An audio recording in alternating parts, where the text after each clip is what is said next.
Rasulullah Muhammadin sallallahu alaihi wasallam, thumma ila hadratil muallifin wal musannifin, khususan muallif hadzal kitab, thumma ila hadratil jami' awliyaillahi ta'ala, khususan sultanil a'la Syekh Abdul Qadir Al-Jilani, thumma ila hadratil Syekh Nawawi Al-Jawi Al-Batani, thumma ila hadratil Syekh Abdul Wahhab Asy-Sya'rani, thumma ila hadratil Syekh Zakaria Al-Ansari, sya'alillahi lahumul Fatihah.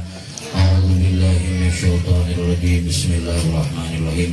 Alhamdulillahirabbil alamin arrahmanir rahim maliki yaumiddin. Iyyaka na'budu wa iyyaka nasta'in ihdinas siratal mustaqim siratal ladzina an'amta 'alaihim ghairil maghdubi 'alaihim waladdallin. Amin. Thumma ila hadratin jami'il muslimin wal muslimat wal mu'minina wal mu'minat min abaina wa ummahatina wajadina wajadatina wa khalina wa khalatina wa amina wa amatina. Sebutkan almarhum almarhumah yang mendahului kita, khususan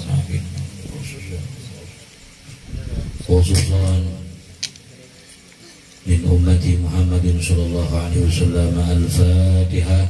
A'udzu billahi minasyaitonir rajim. Bismillahirrahmanirrahim. Alhamdulillahirabbil alamin arrahmanir rahim maliki yaumiddin. Iyyaka na'budu wa iyyaka nasta'in ihdinas siratal mustaqim siratal ladzina an'amta 'alaihim ghairil maghdubi 'alaihim waladdallin. Amin.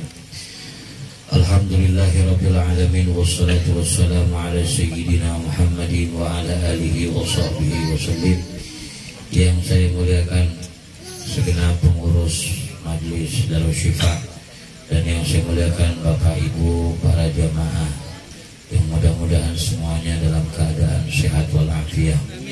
Mudah-mudahan kita selalu diberkahi oleh Allah Subhanahu wa taala. Qala al-musannifu hadzal kitab rahimahullahu taala wa nafa'ana bihi wa bi ulumihi fid dharain.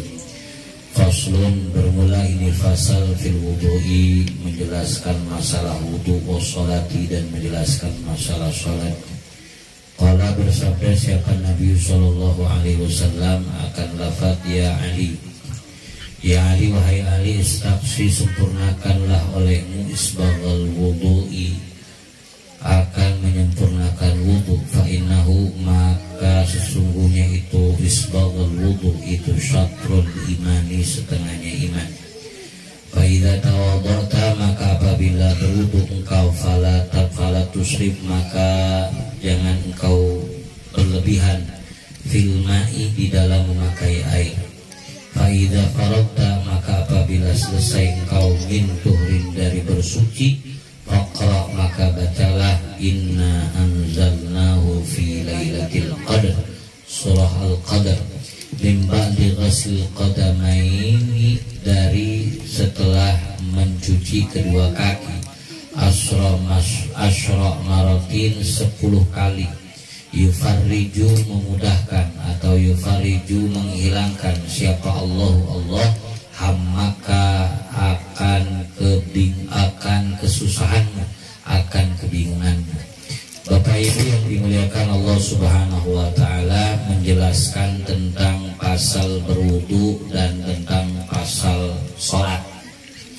Nabi Muhammad sallallahu alaihi wasallam, beliau bersabda, yang walaupun khitabnya ini untuk Sayyidina Ali, tapi umum untuk kita semua. Pertama adalah sempurnakanlah wudu kita. Maka menyempurnakan wudu ini termasuk syatrul iman, syaratnya iman. Ada yang memaknai syatrul iman setengahnya iman. Syatrul iman, apabila kita telah beres, telah selesai dari berwudu, faidza tawadda, maka kita apabila berwudu, maka jangan memakai air secara berlebihan. Jadi kalau pakai air ya secukupnya, sesuai dengan kebutuhan kita. Apalagi dengan zaman sekarang yang memang semua serba apa? Serba naik. Pajak naik, listrik naik, air juga naik. Dah, ya, jangan memakai berlebihan. Sesuai dengan apanya? Sesuai dengan kebutuhan kita. Jadi kalau kita pakai air untuk berwudu, ya kalau misalkan memakai air musola atau air keran masjid, keran musola, yang sekiranya yang kita butuhkan. Gimana Ustaz kalau misalkan di rumah kita air mati, air nggak ada buat wudu, buat mandi juga nggak ada, boleh nggak ngambil kemana? Musola, numpang mandi. Jangan numpang mandinya doang. Ya ingat apanya? Ingat bayarnya. Jangan mentang-mentang rumah nempel di musola, nempel di masjid. Saya pengurus masjid tak bebas. Innama ya'muru masajidallah. Yang meramaikan masjid Allah itu orang-orang yang apa? Orang-orang yang beriman, yang peduli sama masjid. Ya. Kita mah kalau udah pada ini sebenarnya semua dipertanggungjawabkan nanti di akhirat. Yang ngimamin setiap bulannya dibayar, yang ngimamin. Jangan mau fulusnya aja.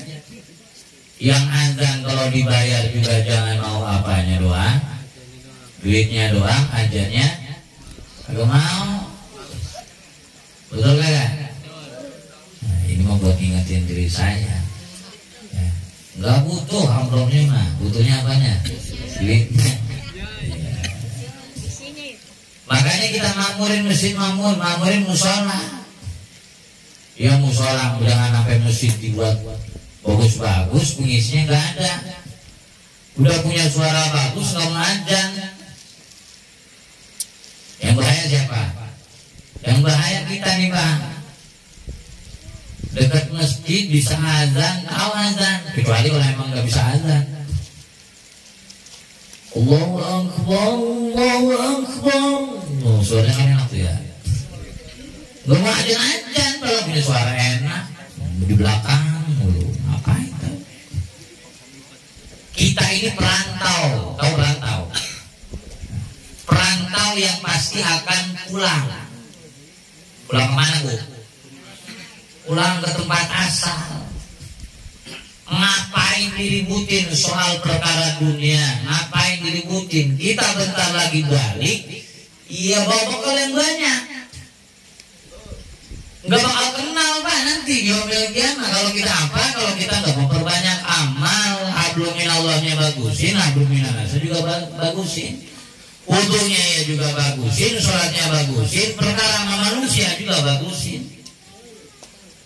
Surga ada surga mah ada sendiri, neraka juga ada sendiri, benar nggak? Wasiqal ladzina taqaw rabbahum ilal jannati zumar. Ke surga mah rombongan.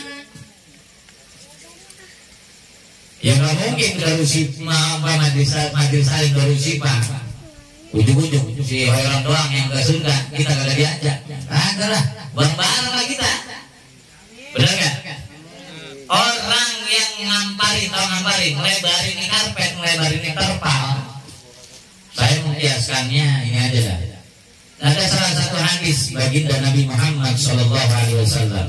Orang yang tugasnya merapihkan ngamparin terpal, ngamparin karpet di masjid sampai indahnya tuh masjid, sampai tuh musola indahnya, pahalanya Allah dapat ampunan. Apalagi orang yang hadir di majelis ilmu, setidaknya dia sudah mau mengamparkan melebar-lebarkan terpal, kemudian menggulung. Jangan gini, capek gulung doang kerjanya. Ustaz cuma ngomong doang, begitu balik dia mah, ya kan? Nenteng berkat lagi kalau ada berkatnya, ya kan? Ustaz tuh kerjanya, ya sama lah. Paling gede pahalanya apa? Yang gelarin terpal, yang masak itu paling gede itu pahalanya. Benar nggak? Ustaz cuma ngomong doang Pak, dosanya banyak. Ya iyalah, orang yang banyak ngomongnya banyak salahnya Pak. Banyak salahnya, banyak apanya? Banyak dosanya. Yang banyak dosanya paling duluan masuk neraka. Ya berarti apa orang yang banyak ngomongnya bagus? Ada. Orang yang banyak salahnya bisa jadi sapu lisan, bisa jadi apa? Terpeleset lidah, nyakitin orang lain. Udah kagak lagi ngaji dah, susah nyindir mulu, ya. Bener enggak? Ya zaman sekarang mah gitu Pak. Selamatnya manusia itu akibat menjaga lisan. Lisan mah diem sekarang, yang gerak apa? Jadi kita Pak. Apa? Kita nggak ngomong nih. Oh, lagi puasa nih. Lagi puasa sunnah. Lidah mah nggak mau ngomong apa-apa, lisan nggak ngomong apa-apa, tapi jari yang main. Makanya mohon maaf Pak. Kita ini umat Nabi Muhammad yang paling beruntung. Nggak paling beruntung gimana? Sholat 5 waktu Allah perintahkan kepada kita. Banyak orang yang nggak ngerjain. Yang ngerjainnya jahil waktu, padahal jelas dalam kitab Kifayatul Akhyar. Kalau kita sholat antara zuhur asar udah diampuni itu dosanya. Belum dari asar ke maghrib, belum maghrib ke isya ke subuh. Itu bagaimana kita nggak kaya apa, nggak kaya pahala. Tapi banyak orang yang ngerjain sholat jahil waktu. Alasannya apa? Sibuk. Orang ngapain sih orang tidur dulu, sholat asar jam 5:30. Benar gak? Karena ada orang aturan tidur habis asar. Itu lagi asar nih bangun-bangun jam berapa? Bangun-bangun aja maghrib. Wih subuh. Padahal apa? Maghrib. Makanya kita Pak diberuntungkan Pak umat Nabi Muhammad SAW. Coba pahalanya banyak banget. Pahalanya banyak banget. Coba kalau pahala bisa kita lihat. Udah bujibur ya kan? Banyak. Makanya ya.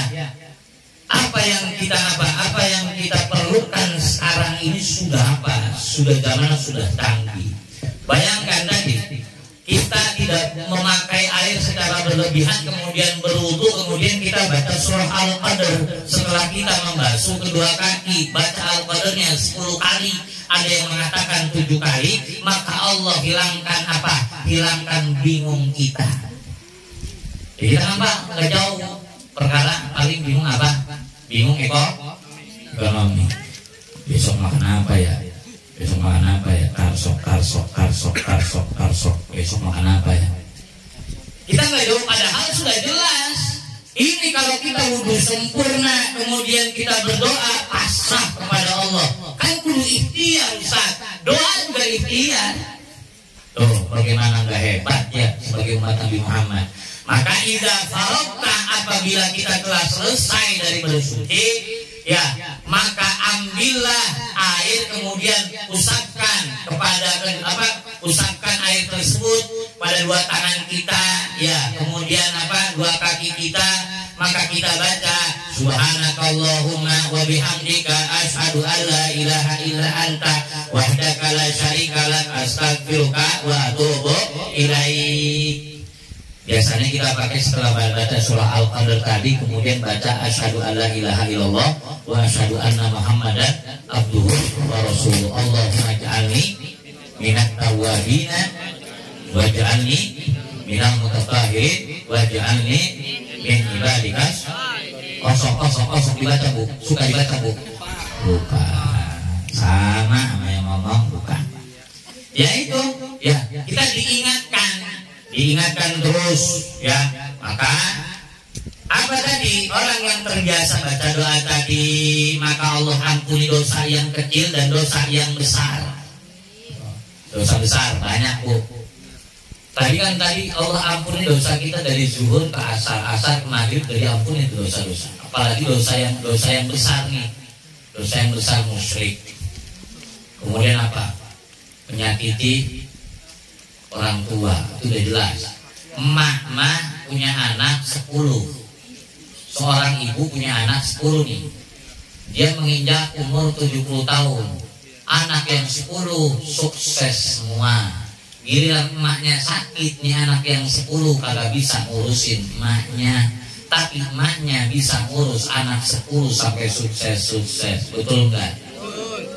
Sampai mohon maaf punya anak 5, emaknya bagian sakit sampai meninggalnya, tak seorang pun anak mengurus sampai itu emaknya dikubur. Na'udzubillah tsumma na'udzubillah. Makanya tadi Allah berikan kita perintah sholat 5 waktu tuh sudah apa? Sudah luar biasa fadilahnya. Jangan biasa kita mengakhiri sholat, mengakhirkan sholat. Kemudian dosa kecil. Innal malaikat, sesungguhnya malaikat itu memintakan ampun bagi siapa saja yang ketika dia hadir di majelis ilmu, yang ketika ia hadir, yang ketika ia baca Quran, yang ketika ia sholat, kemudian ia masih tetap dengan wudunya. Malaikat memintakan ampun kepada Allah Subhanahu wa Ta'ala selagi orang tersebut masih punya wudu, selagi orang tersebut masih dalam keadaan bersuci, belum batal. Makanya mohon maaf Ibu, ya kalau misalkan sholat subuh nunggu sholat subuh kita sudah selesai melaksanakan, biasakanlah membaca Quran walaupun satu ayat. Apalagi orang yang sudah terbiasa dia habis sholat subuh tidak berpindah tempat, dari tempat apanya, dari tempat sholatnya sampai kemudian matahari terbit, ia tetap dengan bacaan Qur'annya, ia tetap dengan bacaan sholawatnya. Maka itu menjadi teman bagi dirinya di mana, di alam kubur. Salah satu faidahnya, orang yang ketika sudah selesai sholat subuh dia tidak berpindah tempat sampai terbit matahari, ia maka mendapatkan pertama sama seperti orang yang berhaji dan berumroh. Jadi kalau kita belum mampu untuk umroh berhaji, udah jangan geser. Habis sholat subuh baca pakai sholawat sallallahu ala Muhammad. Udah sampai nunggu subuh, sampai nunggu terbit matahari, atau kita baca Al-Quran. Insya Allah ya, Allah berikan kemudahan, Allah hilangkan kesulitan-kesulitan. Jadi orang yang terbiasa dia hadir di majelis ilmu dalam keadaan masih berwudu, ya, dalam keadaan masih belum batal, belum punya hadas, maka malaikat memintakan ampun bagi dirinya selagi dia belum berhadas. Dan kemudian fadilah orang yang mandinya mandi sunnah, sholat Jumat. Sholat Jumat mandi sunnah, ya, mandi sunnah buat apa? Untuk sholat Jumat. Maka Allah ampuni bagi dirinya antara Jumat sampai Jumat yang akan datang. Ini kebiasaan kita, mohon maaf nih buat laki-laki.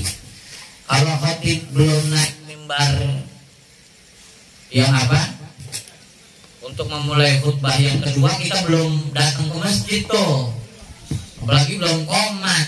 Belum qomat ini nyantai sambil ngerokok lagi.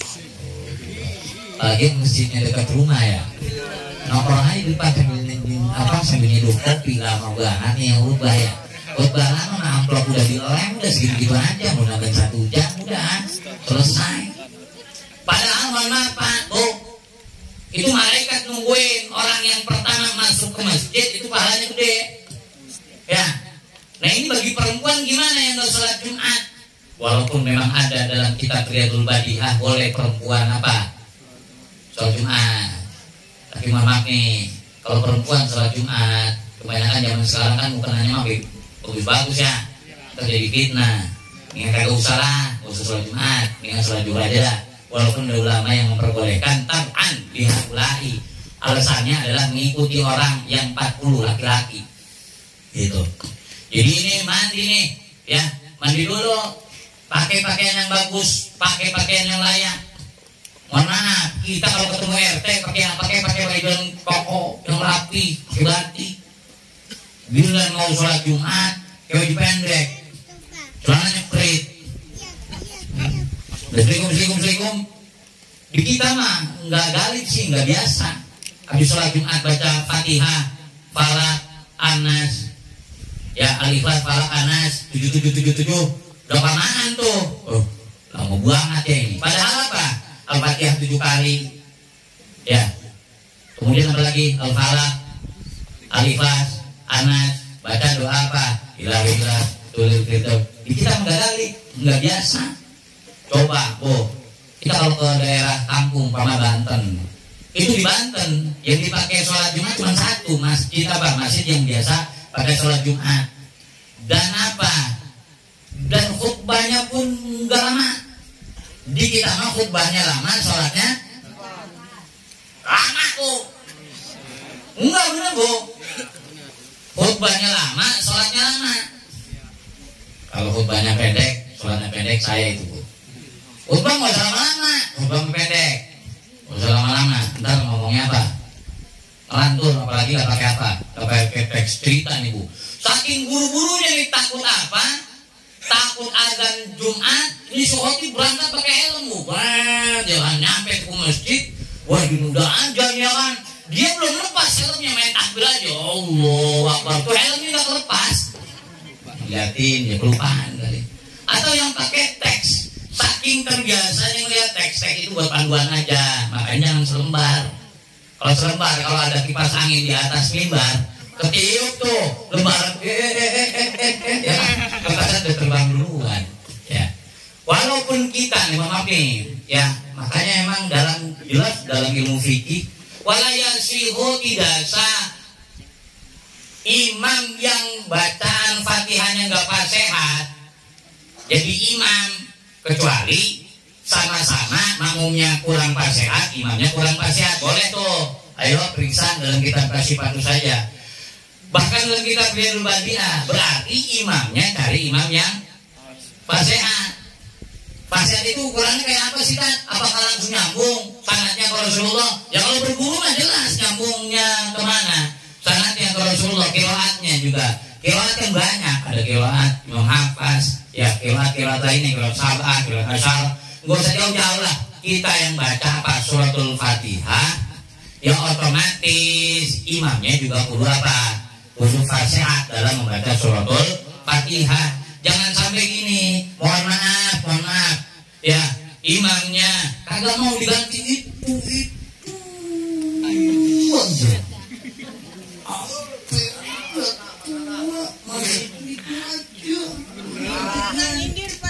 Padahal saya nyindir. Padahal banyak orang yang fasik dalam membaca suratul Fatihah. Kan gini Pak, siapa yang menanggung dosanya? Tahammul. Imam itu menanggung dosa, menanggung bacaan suratul Fatihah. Makmum. Ini boleh nih. Kalau imamnya kurang fasihat, makmumnya juga kudu kurang fasihat.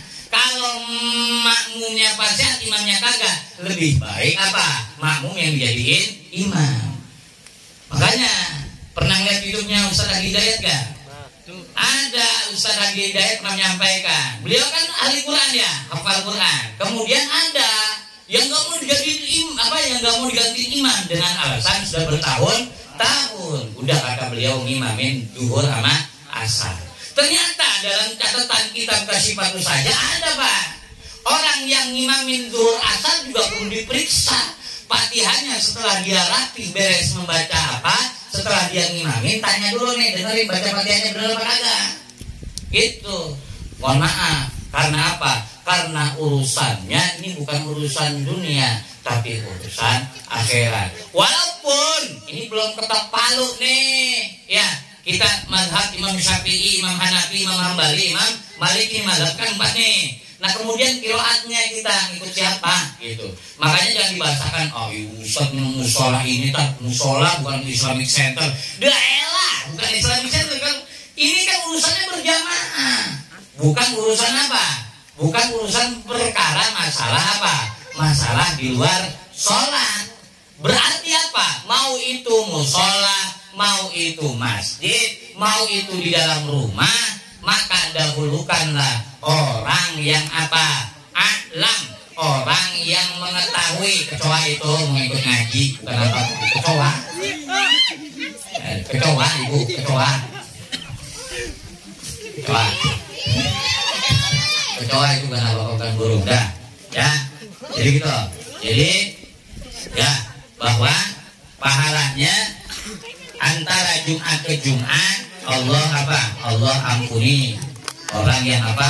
Memang berbuat baik, kemudian dia apa? Kemudian dia mandi untuk apa? Untuk melaksanakan sholat Jumat. Ini hanya untuk mengingatkan diri saya Pak. Soalnya maaf nih, ya, karena kalau misalkan ada perempuan yang menguasai qiraat, perempuan nih Bu, kemudian dia mendengar bacaan laki-laki ini kurang fasihat, Itu yang jadi pertanyaannya. Karena sekarang sudah banyak perempuan-perempuan ustazah yang memang mumpuni dalam membaca Al-Quran. Ini sudah banyak nih di Koja nih, sudah luar biasa. Maka saya tekankan adalah untuk selalu membaca Al-Quran. Nanti juga kita akan ketemu dengan ibuku juga pasti bakal ketemu dengan guru-guru yang perempuan yang mumpuni dalam dalam membaca Al-Quran. Maka saya selalu diingatkan, ini kalau misalkan gigi saya juga udah ompongnya banyak, udah selesai, saya nggak bakal mau ngimamin. Pilih dulu imam yang imam yang pas sehat. Kecuali kalau nggak ada kan nggak lucu. Ini udah ompong, pakai gigi palsu juga tetap aja bu. Ya, maka itu tadi ya. Saya mengingatkan untuk diri saya semuanya lah, bahwa kita ini adalah pemimpin, laki-laki khususnya. Pemimpin di mana aja, pemimpin buat diri kita, pemimpin buat keluarga, pemimpin buat bangsa, pemimpin buat wilayah, yang nanti kita bakal dimintai pertanggungjawaban oleh Allah Subhanahu wa taala. Dan kita berada di penghujung di bulan Desember, Jumat, malam Sabtu terakhir di tahun 2024. Harapan kita mudah-mudahan pertama di tahun 2025 Allah Subhanahu wa taala memudahkan segala urusan-urusan kita. Dan mudah-mudahan Allah Subhanahu wa taala memanjangkan usia kita hingga sampai kita diberikan predikat husnul khatimah. Amin ya rabbal alamin. Al-Fatihah. A'udzu billahi minasyaitonir rajim. Bismillahirrahmanirrahim. Alhamdulillahirabbil alamin arrahmanir rahim maliki yaumiddin. Iyyaka na'budu wa iyyaka nasta'in. Ihdinas shiratal mustaqim. Shiratal ladzina an'amta 'alaihim ghairil maghdubi 'alaihim waladdallin. Amin. Allahumma shalli wa sallim wa barik ala sayyidina Muhammadin. Bismillahirrahmanirrahim. Alhamdulillahirabbil alamin hamdan yuwafi ni'amahu wa yukafi mazidah. Ya Allah ya Rabbana wa lakal hamdu wa lakal syukru kama yanbaghi li jalali wajhikal karim wa 'azimi sultanik. Allahumma shalli ala sayyidina wa maulana Muhammad. Allahumma ij'al hadza jam'ana jam'an marhuma wa tafarraqana min ba'dihi tafarruqan ma'suma wa la ma'ana syaqiya wa la madruda wa la mahruma. Rabbi anfa'na bima 'allamtana rabbi 'allimna alladhi yanfa'una. Rabbana atina fid dunya hasanah wa fil akhirati hasanah wa qina adzabannar. Wa sallallahu ala sayyidina Muhammad wa ala alihi wa sahbihi wa baraka wa sallam. Subhana rabbika rabbil izzati amma yasifun wa salamun alal mursalin walhamdulillahi rabbil alamin. Mohon maaf yang sebesar-besarnya, kehilafan kesalahan murni dari kebodohan saya, yang benar datangnya dari Allah Subhanahu wa taala. Wassalamualaikum warahmatullahi wabarakatuh.